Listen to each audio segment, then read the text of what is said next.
High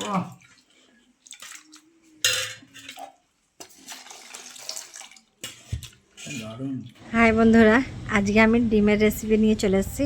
আজকে ডিমের কারি বানাবো। কিভাবে বানাই তোমরা দেখতে থাকো আর সঙ্গে থাকো। এখানে আমি ডিম ভালো করে সিদ্ধ করে নিচ্ছি। এখানে ডিমগুলো সিদ্ধ হয়ে গেছে, ডিমগুলোকে আমি তুলে নেব। এক এক করে সব ডিমগুলো তুলে নেব। ডিমের মধ্যে লবণ দিয়ে দেবো স্বাদ মতন। ডিমের মধ্যে হলুদ দিয়ে দেবো। দিয়ে ভালো করে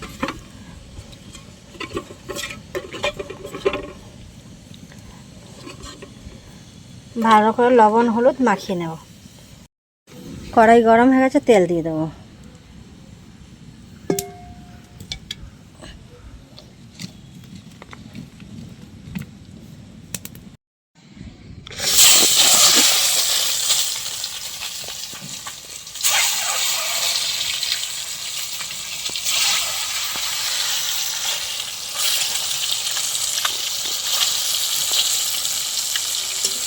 ডিমগুলোকে ভালো করে ভেজে নেব।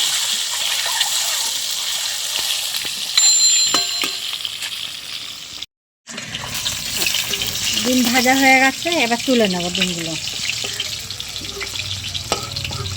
ওই তেলের মধ্যে পেঁয়াজ কেটে রেখেছি, দিয়ে দাও। পেঁয়াজটাকে ভালো করে লাল লাল করে ভেজে নেব।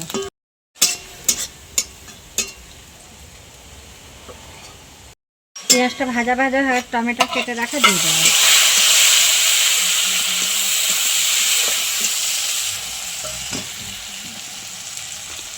আদা রসুন বেটে রেখেছি, দিয়ে দেবো।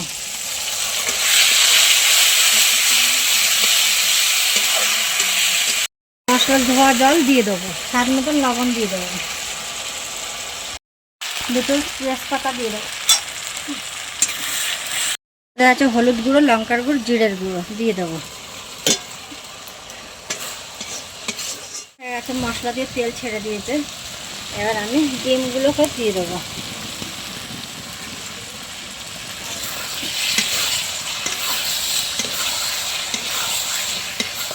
ডিম কষানো হয়ে গেছে, সামান্য জল দিয়ে দেবো।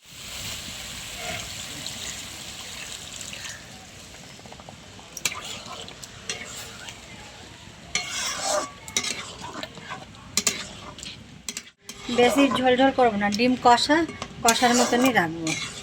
গরম মশলা দিয়ে দেবো।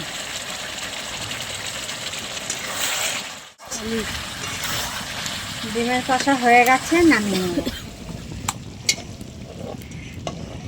ডিমের কারিটা হয়ে গেছে, দেখতেই পেলে। এবার খেতে দেব।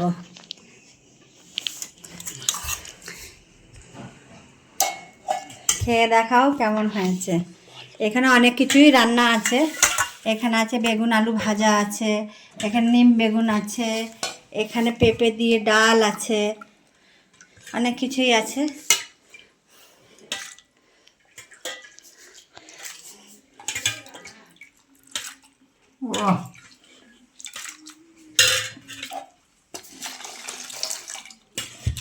দারুণ।